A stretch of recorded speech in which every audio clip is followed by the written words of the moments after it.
जैसे आप सभी उम्मीद करते हैं आप सभी अच्छे होंगे।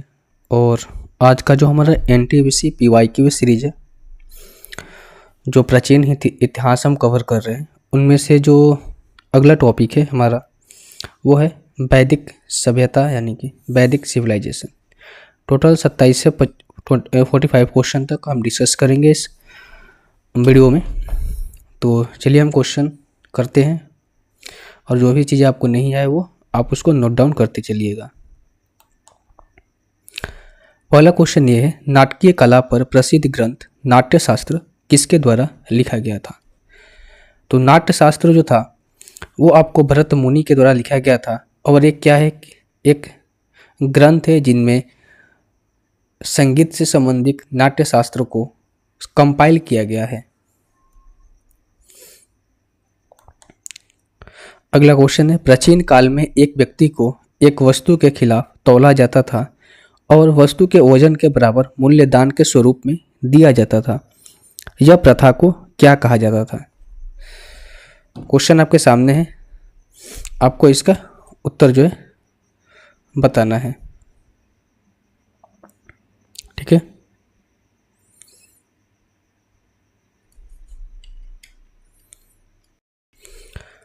तो सही उत्तर हो जाएगा आपका ऑप्शन नंबर बी, तुलाभार। तो जो प्राचीन काल था उस समय जो व्यक्ति के खिलाफ तौला जाता था वस्तु के वजन के बराबर मूल्य को दान स्वरूप में भेंट देने के लिए, इस प्रथा को तुलाभार कहा जाता था। जल्लूकट्टू क्या है? जल्लूकट्टू एक त्योहार है, ठीक है। वो कहाँ की है? फेस्टिवल है, कहाँ का है? तो नागालैंड का फेस्टिवल है जल्लीकट्टू।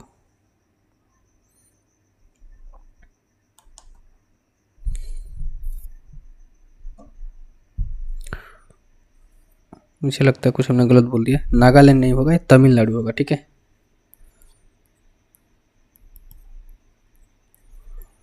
तमिलनाडु का त्यौहार है जल्लीकट्टू। ठीक है, तमिलनाडु में एक और त्यौहार मनाया जाता है, इसको बोला जाता है क्या? पोंगल बोला जाता है। जिसको क्या बोला जाता है? पोंगल बोला जाता है। अगला क्वेश्चन है, वेदों को भारत आर्य सभ्यता का सबसे प्रारंभिक एवं साहित्यिक अभिलेख माना जाता है। 4 वेद हैं, ऋग्वेद, सामवेद, यजुर्वेद और चौथा वेद कौन सा है? तो वैदिक सभ्यता में जो वैदिक सभ्यता की शुरुआत हुई थी, सिंधु घाटी सभ्यता के पतन के बाद वैदिक सभ्यता की शुरुआत हुई थी। और कालक्रम की हम बात करें वैदिक सभ्यता की, तो जो कालक्रम है ये आता है आपका 1500 से लेकर 600 ईसा पूर्व तक। ठीक है, 1500 से लेकर 600 ईसा पूर्व तक। हालांकि इस वैदिक सभ्यता को हम 2 पार्ट में पढ़ते हैं, एक होता है वैदिक काल यानी कि अर्ली वैदिक काल, और एक होता है लेटर वैदिक काल। तो अर्ली वैदिक काल का जो पीरियड होता था वो था आपका 1500 से लेकर 1000 तक, और 1000 से 600 के बीच में आपका आ जाता था लेटर वैदिक पीरियड। जो 4 वेद थे, पहला था ऋग्वेद, सामवेद, यजुर्वेद और चौथा जो था वो था अथर्ववेद था। Option number A. अब यहाँ से देखिए भाई, ऋग्वेद सबसे पुराना वेद था। ठीक है, अगर हम बात करें ऋग्वेद को, और अर्ली जो वैदिक पीरियड है उसको हम ऋग्वेद के भी नाम से जानते हैं। उसको हम क्या जानते हैं? ऋग्वेद के भी नाम से जानते हैं। अगर हम बात करें ऋग्वेद की, तो सबसे प्राचीनतम ये ग्रंथ जो है माना जाता है, सबसे प्राचीनतम वेद भी माना आपको जाता था। क्या है? प्राचीनतम वेद है, सबसे प्राचीन वेद है। अगर हम ऋग्वेद की बात करें तो ऋग्वेद में 10 मंडल दिए गए हैं, यानी कि 10 डिवीजन है आपका, 10 क्या आपका मंडल दिए गए हैं।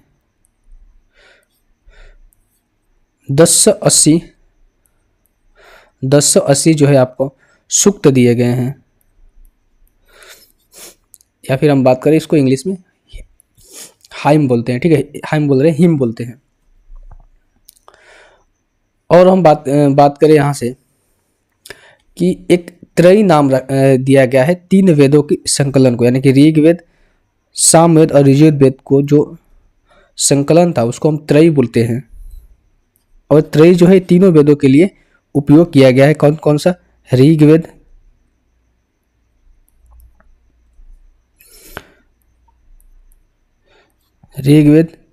सामवेद और यजुर्वेद।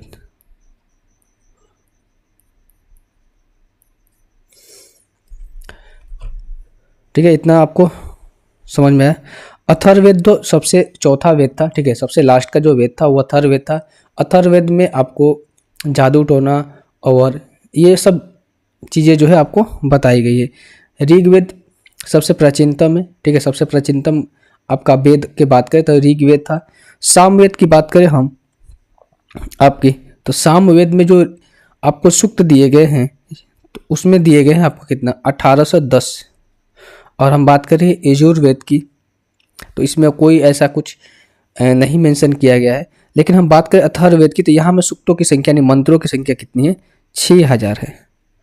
बात समझ में आई, 6000 है। अगर हम बात करें ऋग्वेद को जो पढ़ता था, ठीक है, ऋग्वेद को जो पढ़ता था उसको बोला जाता था होत्रु, उसको क्या बोला जाता था, होत्रु बोला जाता था। अगर यजुर्वेद को जो पढ़ता था, यजुर्वेद को जो पढ़ता था उसको बोला जाता था आपका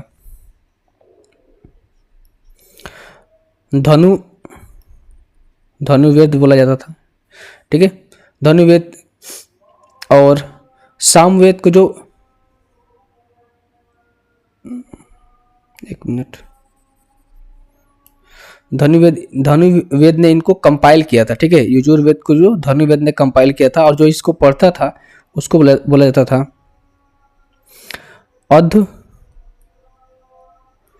अधवयु, ठीक है। और उगादता जो है उस सामवेद को जो पढ़ता था उसको बोला जाता था, और अथर्ववेद को पढ़ने वालों को ब्रह्मा बोला जाता था, ठीक है। तो इन चीज़ों के बारे में आपको मालूम होना चाहिए। धनुर्वेद कौन थे, मैंने आपको बताया कि ये कंपाइल किए थे किसको, यजुर्वेद को। क्या किए थे, कंपाइल या फिर प्रवर्तक बोले या फिर उपवेद बोले, ठीक है। तो ये कौन थे, प्रवर्तक हम इसको कह सकते हैं, प्रवर्तक। किसके प्रवर्तक थे भाई, ये थे आपका यजुर्वेद का, यजुर्वेद का प्रवर्तक थे। बात क्लियर हुई। अगले क्वेश्चन की ओर बढ़ते हैं। अगला क्वेश्चन है यजुर्वेद का उपवेद धनुर्वेद है, यह किससे संबंधित है। अभी हमने बताया कि यजुर्वेद का प्रवर्तक कहो या फिर उपवेद कहो, उसी को बोलते हैं। धनुर्वेद क्या है, इसका प्रवर्तक है, वह किससे संबंधित है, तो आपको बताना है।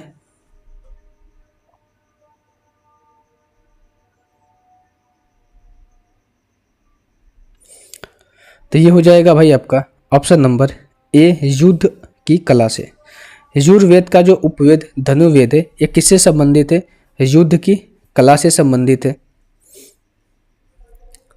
अगले क्वेश्चन की ओर बढ़ते हैं। 4 वेदों में सबसे प्राचीनतम वेद कौन सा है, ऋग्वेद है। मैंने आपको बताया कि 4 वेदों में सबसे प्राचीनतम वेद कौन सा है, तो आपका ऋग्वेद है।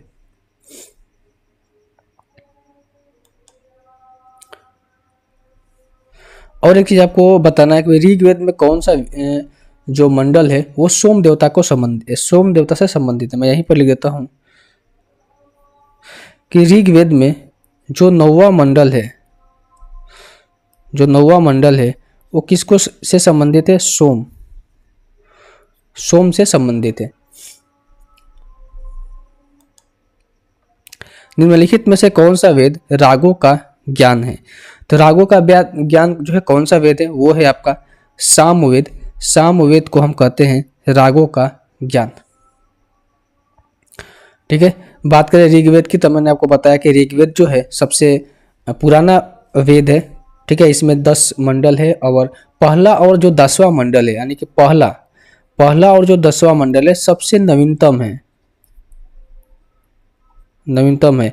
और 10वें मंडल में ही यानी कि ऋग्वेद के आखिरी में ही, ऋग्वेदिक काल के आखिरी में ही वर्ण व्यवस्था जो थी, ठीक है, वर्ण व्यवस्था जो थी वो कैसी आधारित होने लगी थी, वो जन्म आधारित होने लगी थी, ठीक है। शुरुआती में तो चीजें सही चल रही थी, यानी कि वैदिक सभ्यता जब स्टार्ट हुआ था तो वर्ण व्यवस्था अपने कर्मों के अनुसार थी। लेकिन जैसे जैसे चीज़ें आगे बढ़ी, जैसे जैसे समय बीतता गया, उस समय जो वर्ण व्यवस्था थी कर्म आधारित होते गई। और लेटर वैदिक पीरियड में आप देखेंगे कि जो वर्ण व्यवस्था थी पूरी तरीके से जन्म पे आधारित हो गई और इसमें कुरीतियाँ आने लगी, यानी कि सभ्यता में कुरीतियाँ आने लगी। और इसी के कारण अलग अलग धर्मों का उदय भी आपको देखने के लिए मिलेगा। इसके अलावा यजुर्वेद, यजुर्वेद भाई क्या है, यजुर्वेद में आपको यज्ञ वगैरह इन सब चीज़ों के बारे में उल्लेख जो है आपको मिलता है। बात क्लियर हुई। और एक ऋग्वेद में भी एक और बोला गया है, ठीक है। ऋग्वेद में आपको याद रखना तो याद कर सकते हैं कि जो 10 राजन का युद्ध था जो कि परुशरणी नदी के किनारे लड़ा गया था, वो भी ऋग्वैदिक काल में ही ऋग्वेद में उसका वर्णित किया गया, ठीक है, और ऋग्वैदिक काल में ही हुआ था।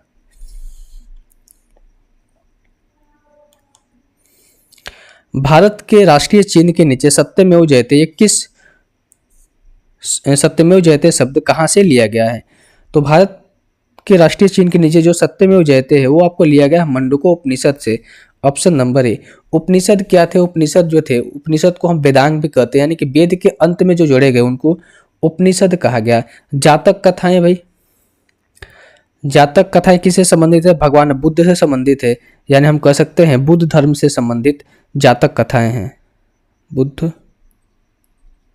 बुद्ध धर्म से संबंधित जातक कथाएं। पुराण,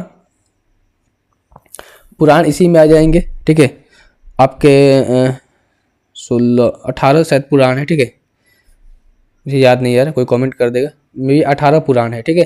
तो पुराण भी आपको इसी में ऋग्वैदिक काल में ही आएंगे।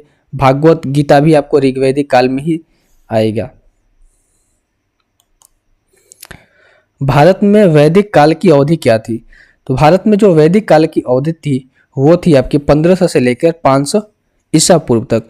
क्या 1500 से 500 ईसा पूर्व ऋग्वैदिक काल की नहीं, वैदिक काल की अवधि थी, आपको याद रखना है।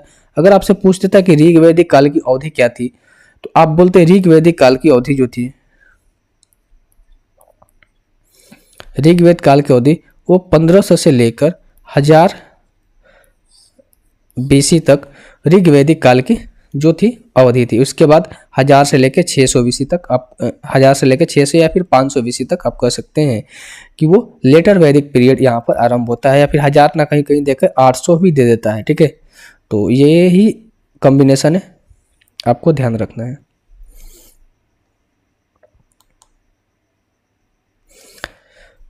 वेदों के निम्नलिखित अंगों में से कौन सा जटिल शब्दों को स्पष्टीकरण और अर्थ के लिए माना जाता है? तो इसका सही आंसर हो जाएगा ऑप्शन नंबर डी, निरुक्त। निरुक्त जो था वेदों के जटिल शब्दों के स्पष्टीकरण और अर्थ के लिए जाना जाता था, उसको क्या बोला जाता है? निरुक्त बोला जाता था, ठीक है। आगे बढ़ते हैं। और एक और चीज आपको याद रखना है कि ऋग्वैदिक काल में लंबे समय तक जो अविवाहित रहने वाली कन्या थी उसे अमुजा कहा जाता था। निम्नलिखित में से कौन सा वेद रोगों की उपचार की बात करता है? तो रोगों की उपचार की बात जो है अथर्ववेद कहता है। इसी में आपको जादू टोना वगैरह भी देखने के लिए मिलेगी और रोगों की उपचार की बात भी बोली गई है। सामवेद में आपको गायन संबंधित है, यजुर्वेद में आपको यज्ञ संबंधित, और ऋग्वेद सबसे प्राचीनतम ग्रंथ है आपका।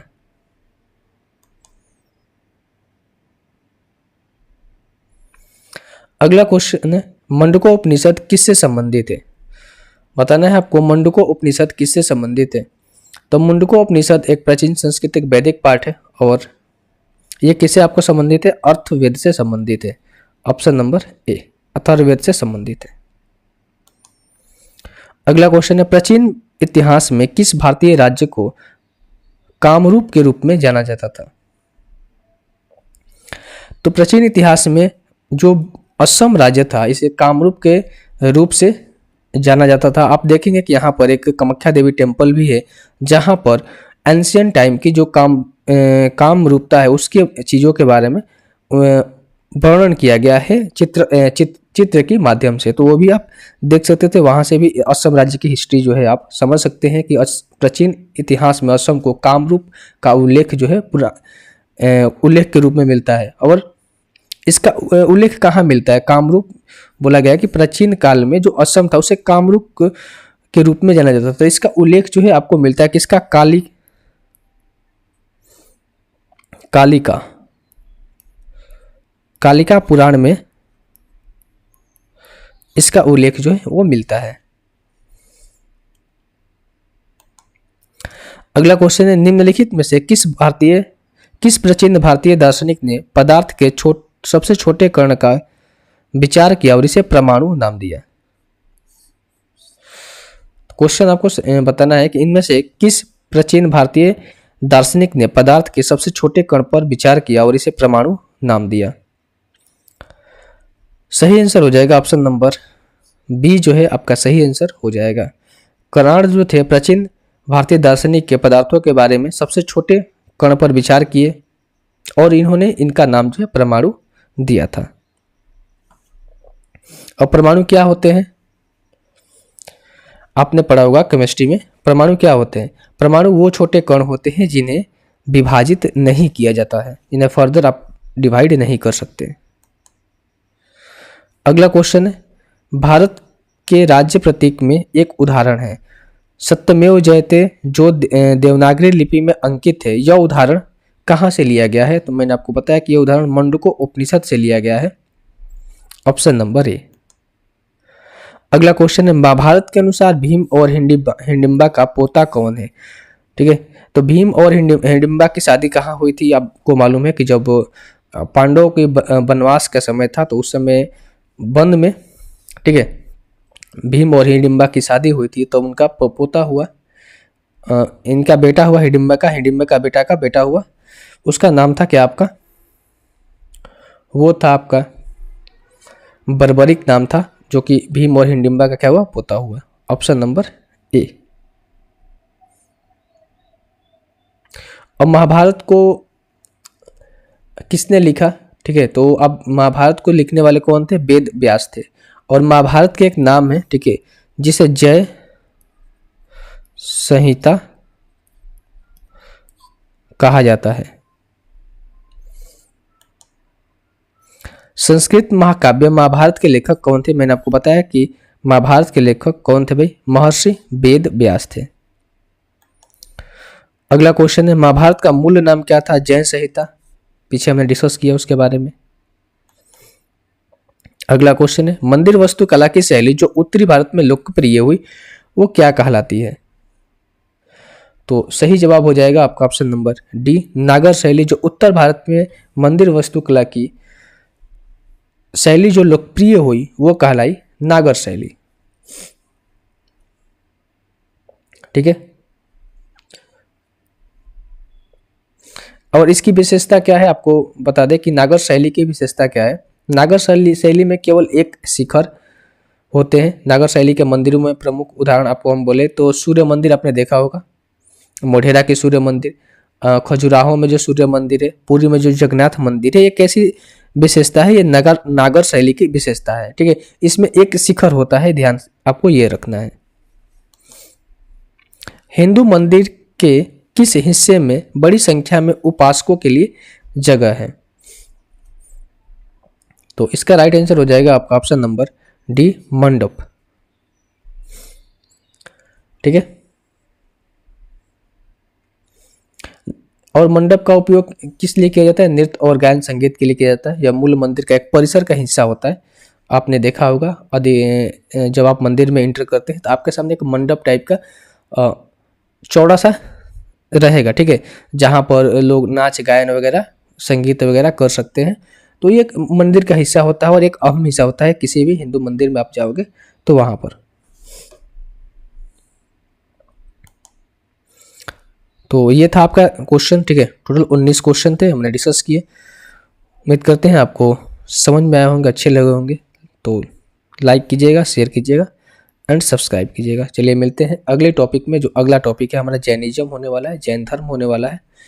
उसके बारे में उसकी जो MCQ है एनसीईआरटी कर रहे हैं, जो उसकी MCQ है जैन धर्म और बौद्ध धर्म हम साथ ही में करेंगे। ठीक है, तो जो इनके MCQ है वो सारे हम यहाँ से डिस्कस करेंगे।